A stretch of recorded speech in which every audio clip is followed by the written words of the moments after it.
En el año 2017, el huracán María devastó la isla de Puerto Rico. En el año 2018 y en el 2019, 2 aviones de la empresa Boeing se estrellaron, uno en Etiopía y otro en Indonesia. En el año 2020 estalló la pandemia de la COVID-19.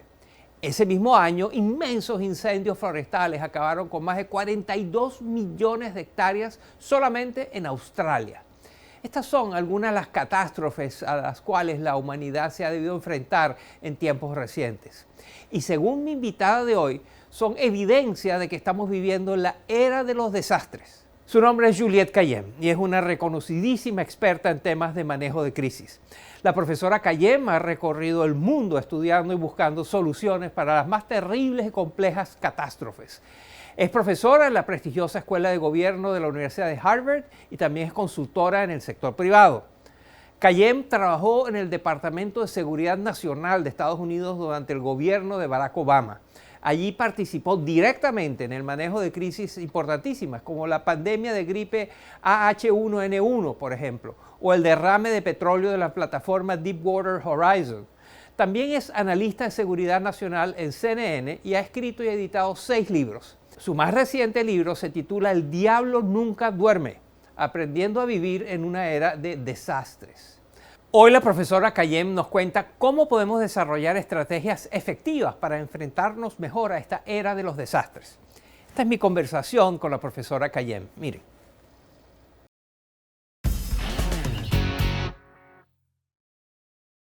Bienvenida, profesora Kayyem. Muchas gracias por estar con nosotros. Well, thank you for having me. Su nuevo libro se titula El diablo nunca duerme, aprendiendo a vivir en una era de desastres. ¿Son los desastres ahora más frecuentes? Y si es así, ¿por qué? Technically, yes. Técnicamente sí. Consideremos estos datos. Durante toda la década de los años 80, Estados Unidos vivió eventos climáticos cuyos costos representaron aproximadamente $4,000 millones. Y solo en los últimos 3 años hemos tenido eventos climáticos que sobrepasan los $16,000 millones. Eso se debe en parte a la magnitud y la frecuencia de los eventos climáticos, en combinación con la manera como hemos construido y cómo estamos conectados. Y no es solo el clima. Enfrentamos peligros cibernéticos, pandemias, terrorismo y radicalización. Las personas como yo que trabajamos en el manejo de crisis no solemos diferenciar entre los peligros que enfrentan las sociedades globales, donde el flujo seguro de las personas, los bienes, las ideas y las redes es esencial. Esos sistemas son intrínsecamente vulnerables. No podemos hacer que sean completamente seguros, pero sí podemos hacerlos más seguros. You cannot make these systems safe. You can make them safer. En su libro, usted afirma que los desastres siguen un contorno básico del manejo. ¿Qué es eso? Right. So I wanted to make it simple for people. Quería explicarlo de una manera sencilla para las personas. Este libro es sobre historias y lo que dice básicamente es que todo desastre tiene el mismo antes y después. En el ámbito de manejo de desastres, solo hablamos de 2 periodos de tiempo. Está el boom, es decir, el evento en sí. Puede ser un boom lento como la pandemia o un boom rápido como un acto terrorista. Y luego está lo que denominamos a la izquierda del boom y a la derecha del boom. A la izquierda del boom es todo lo que se hace para evitar que ocurra el desastre. Prevenir, proteger, mitigar. A la derecha del boom es la respuesta y los esfuerzos de recuperación. Generalmente consideramos que hemos tenido éxito si el desastre nunca ocurre y que hemos fallado si el desastre ocurre. Lo que argumento es que tenemos que definir nuestros estándares de éxito, pues a lo largo de siglos de desastres hay 8 lecciones esenciales que nos pueden ayudar a fallar de maneras más seguras. Help us to fail safer. Usted también menciona 8 lecciones para lidiar con los desastres. De esas, ¿cuáles destacaría usted como las más importantes? I want to tell them through stories. Quisiera hablar de estas lecciones a través de historias, porque creo que tendemos a contar las historias incorrectas sobre los desastres. Todo el mundo habla, por ejemplo, del desastre nuclear de Fukushima, que ocurrió en 2011 en Japón, luego del tsunami. Pero había otra planta nuclear llamada Onagawa que estaba más cerca del epicentro y donde el agua provocó más daños. Sin embargo, Onagawa estaba preparada para fallar de manera más segura. Había entrenado al personal con un enfoque en darles la autoridad necesaria para tomar decisiones. Así que en Onagawa cesaron las operaciones sin tener que pedir permiso. Mientras que en Fukushima tuvieron que hacer llamadas a la capital, Tokio. Una lección clave aquí es que no se trata solo de tu preparación, sino de la estructura de tu plan de respuesta. Es decir, ¿sabrán las personas indicadas qué deben hacer en el momento de crisis y estarán autorizadas para hacerlo? No quiero decir que lo que ocurrió en Onagawa fue bueno, pero fue menos malo de lo que ocurrió en Fukushima. No hubo fuga de radiación. It's not that what happened in Onagawa was good, but it was less bad, right? It was that you didn't have a radiation leak. Lo otro que resaltaría es lo que llamo parar el sangrado. Sabes, igual que cuando alguien está herido y se intenta parar el sangrado para que no haya más daño. Uno de los desastres que analizo en este sentido es cuando el buque portacontenedores llamado Ever Given se atascó en el canal de Suez en Egipto en 2021, ocasionando el cierre del canal durante una semana. Esto generó gran revuelo, pero el canal de Suez ya había cerrado antes, durante la llamada Guerra de Yom Kippur en 1973, y la industria aprendió a cambiar la estrategia para no depender completamente del canal de Suez. Así que, mientras todos estaban enfocados en el atascamiento del Ever Given, la industria se dirigió hacia el sur del Cabo de Buena Esperanza en Sudáfrica. Es así que nuestra cadena de suministros global no se vio tan afectada por ese retraso de una semana. Este es un ejemplo de un desastre que se evitó.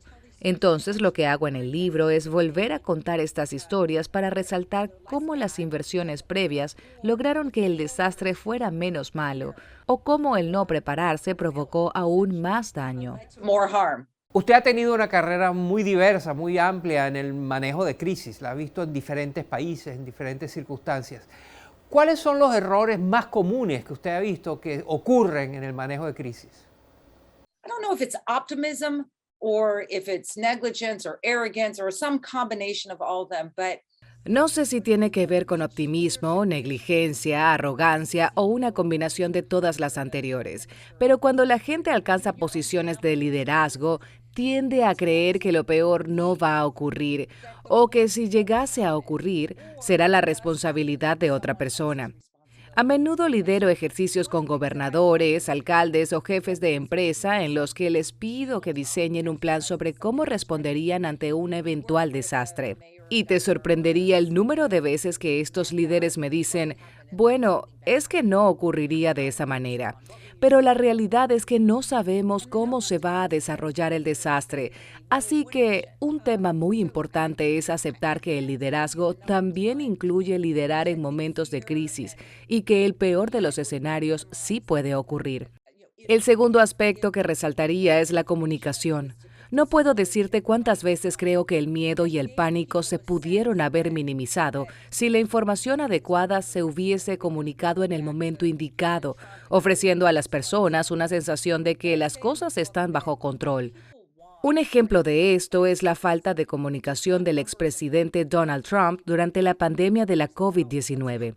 Lo que argumento en el libro es que la gente que ha sido impactada por una crisis quiere que aquellos que se están comunicando les den cifras reales sobre lo que está pasando y les den esperanza.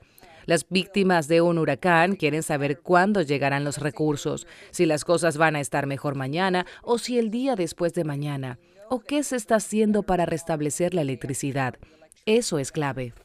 or what's being done to get the electricity back up. That's key. Quizás alguien que está viendo este programa dirá, bueno, esos son asuntos para los gobiernos y las grandes instituciones y demás. ¿Yo qué puedo hacer? ¿Qué puede hacer un individuo para estar mejor preparado para lidiar con los desastres? There is only one common theme across every disaster in terms of response, that is people's desire to figure out what happened to their kids. Hay un solo tema que es común para todos los desastres en términos de la respuesta y se trata del deseo de la gente de saber qué les pasó a sus hijos, a sus mascotas y a sus parejas. Y es bastante fácil descifrar un plan de reunificación familiar en caso de una disrupción. En segundo lugar, sé que hay grandes sectores de la población que no tienen los recursos o el tiempo para estar más preparados para los desastres. Y eso hace que sea aún más necesario que las personas que sí tienen el tiempo y los recursos se preparen a sí mismos y a sus hogares, pues hay que aliviar la carga de los servicios públicos en el momento del desastre. Y eso no quiere decir que hay que almacenar compulsivamente. Cuando se dice, por ejemplo, que hay que tener agua en casa, eso se traduce a 1 galón por persona por día durante 3 días. Ese es el estándar universal. En una familia de 5, eso serían 15 galones. Es algo que se puede hacer. Lo mismo con las medicinas. Cuanto menos tengas que apoyarte de los servicios públicos, más control de tu vida sentirás en el momento del boom, sabiendo que tu principal motivación será tu plan de unificación familiar. Knowing that your number one animation is going to be your family unification plan. Una de las características de los desastres, por supuesto, es lo impredecibles, sorprendentes, inesperados que son. Pero si usted tuviera que pronosticar 3 desastres importantes a los que nos tendríamos que enfrentar en un futuro cercano, ¿cuáles diría usted que son? If I thought about the sort of existential threat to the globe right now, Si pienso en las amenazas existenciales para el mundo en este momento, la respuesta es el clima. Y en ese sentido pienso en 3 consecuencias. La primera es que la manera como vivimos en nuestras sociedades cambiará porque el clima será o muy caliente o muy mojado, y más gente morirá. La segunda consecuencia son las migraciones masivas. Más gente tendrá que mudarse para evitar los daños relacionados al clima, lo cual ocasiona disrupciones. Y la tercera consecuencia son las implicaciones de seguridad nacional, es decir, ¿qué significará tener cantidades masivas de personas peleando por recursos limitados si no tomamos la acción necesaria? massive amounts of people fighting over limited resources if we don't get our act together. Juliette Kayyem es una distinguida, reconocida profesora de la Universidad de Harvard y autora del libro El diablo nunca duerme, aprendiendo a vivir en una era de desastres. Muchas gracias por estar con nosotros, profesora Kayyem. It was a pleasure. Thank you so much. Antes de partir, no olvides presionar el botón que dice suscribirme aquí abajo de este video. Así te mantienes al día con todo el contenido de Efecto Naim.